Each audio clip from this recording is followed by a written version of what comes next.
In this video, we're going to be talking about graduate school and the things you should know before starting. Hi, my name is Brian, and welcome to my channel. I'm a PhD research scientist, and I develop AI-based digital twins for 3D printers. I spent almost 10 years in higher education between my time as an undergrad, graduate student, and postdoc. As a former student, I've had many mentors and advisors that have given me excellent advice and helped me throughout my academic journey. And now as a research scientist, I hire a lot of students, I mentor them, and I've given many talks at universities on career guidance. Throughout the years, I've witnessed many success stories and horror stories. What I like to do in this video is distill some of those insights that I've gathered over my career that I hope will be helpful as you navigate your own career. Let's dive in. Number 1, why even go to graduate school and why a PhD? I can give you a few reasons. Getting a PhD is a license to do research and be a researcher. On my first day as a postdoc after my PhD, I was given this book called A PhD is Not Enough, A Guide to Survival in Science. It might have been a joke, but one of my favorite quotes from it said the following: "Scientists are like trained terriers, trained to chase down and pick apart reasoning that is not rigorous." The value of the PhD is you develop a scientific mindset. You learn how to be skeptical when evaluating information that you're presented with. Whether that's information presented to you on Instagram, the news, by your friends, or a coworker, the hallmarks of a good scientist are curiosity about the world, skepticism of claims, and the ability to ask the important questions to derive the truth. Being a researcher can lead to a fulfilling life, whether at the university, or a company, or at a government agency. If you haven't seen my previous video on what makes a fulfilling career, check it out here. It turns out, a career in research usually satisfies all of the requirements for a fulfilling career. The first is autonomy. So number 1, you get the autonomy of doing what you love and the freedoms that go with that. Research is about identifying an unsolved problem, acquiring knowledge about the field, and coming up with an innovative solution to that problem, and finally presenting your case. It's a thrilling ride because you get to push the boundaries of the unknown, and you are the expert. You get to have the autonomy to steer your research in a direction that you're passionate about.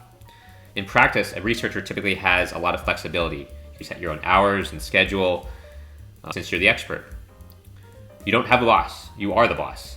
You get to call the shots. How fun is that? You get a sense of ownership. At the end of the day, it's your research, not your employer's. You're the author on the paper and you're the one going to conferences presenting your work. You also get to interact with a worldwide community of researchers. You can present at conferences all around the world. Personally, I love traveling, and I presented over 20 conferences worldwide, many of which the destinations have been very exotic. The compensation is good, and as a researcher, you can live a good life. I will say that if you're at the top of your field in a really hot area, you can probably leverage your insights and skills to potentially make enormous amounts of money. I remember an article in the New York Times a few years back talking about the top AI professors being poached for $500,000 plus a year. So number 2, what does a PhD program entail? In the US, it comes after the bachelor's degree, and it's typically a 4 to 7 year journey. The first 2 years is equivalent to a master's program. You take classes, you TA, you start thinking about what you want to specialize in, and you might take some exams. There's up to 3 exams in the PhD program. The first is really important. It's typically the coursework exam, whether it's a written exam or an oral exam. It might be based on your undergrad courses or your graduate courses. Basically, you do not want to fail this exam. You want to study extremely hard. That's really the exam that can read you out of the program. The second exam is usually at the end of your first 2 years, or maybe it's your 3rd year. In this exam, you're basically presenting your proposed research for the next 3 to 4 years. So this is a committee of about 5 members. And you give an hour-long talk about your proposed research. Some universities call the first one quals and the second one prelims. It doesn't really matter. It changes by department. The last exam is the PhD defense. PhD defense is sort of a formality. I don't know of anyone that's ever failed that, and many departments these days don't even have a PhD defense anymore. So now number 3, on to some general advice and insights. Have a plan. Know your reasons for doing a PhD, and have a clear idea of your goals post-PhD. The quote that comes to mind is, "Be stubborn about your goals, but flexible about your methods." Your interests are going to change, your life circumstances are going to change. Whether you're targeting to become a professor, a researcher at NASA, or a tech company, it's good to have an idea of where you want to land so you can begin to optimize for that. For example, if there's a particular company you want to work for, or a particular laboratory you want to work for, it would be a good idea to do some internships so that when it's time to graduate, you have sort of an in. What you want to avoid is being in the situation where you're 5 years into your PhD with no end in sight and no clear idea of what's next. My advice is in the first year, go for breadth over depth. Explore lots of areas that you're interested in and develop a strong foundation in those fundamentals. Definitely network with your peers and faculty members. You just never know which connections will be valuable later on. There's a saying that I think is very true. You get your bachelor's degree when you think you know everything. You get your master's degree when you realize you know nothing. And you get your PhD when you realize you know nothing, but nobody else knows anything either. You see, the PhD journey hopefully instills a lot of humility. It takes 25 years just to get to the edge of human knowledge. And you see, once you finish your first 2 years, you finish your classes, you're now getting ready to begin your research. If you're like most people, you're new to the field, unless you've sort of been working for, several years in the industry already.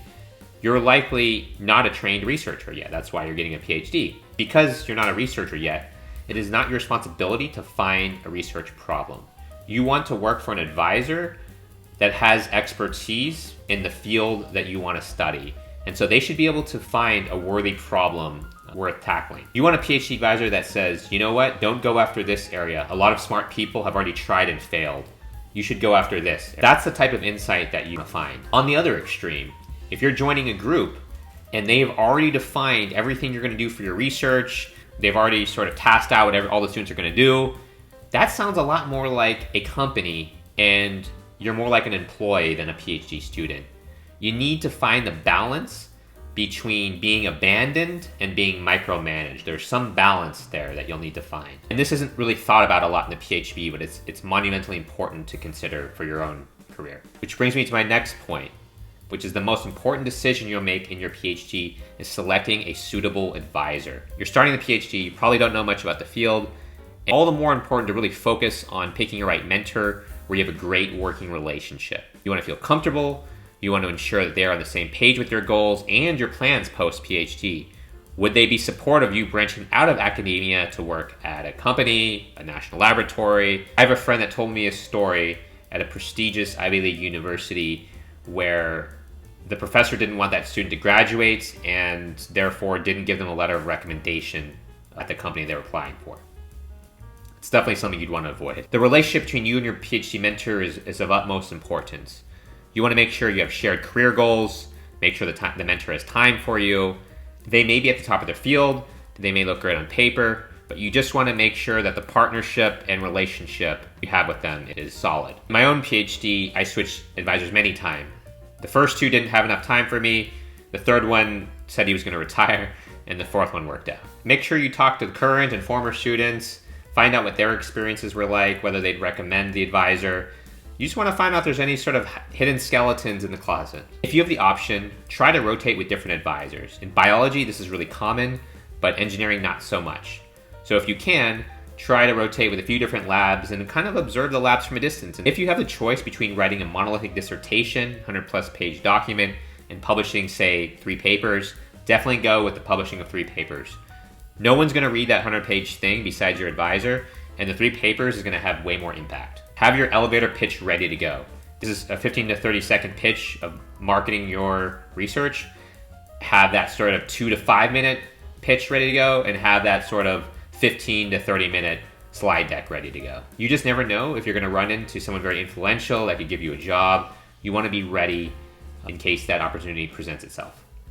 I actually got one of my first jobs at NASA because I happened to be in a seminar sitting next to a NASA scientist, and I was just telling him about my research. I showed him some slides, and he informally gave me the internship on the spot. You're going to want to reality check your expectations about the PhD. You're not likely to solve a grand challenge problem. The analogy is you're not going to be like running through the forest with a machete chopping down, trees. More than likely than not, you're going to be crawling on the forest floor with a microscope and looking at some details that no one bothered to sort of look at.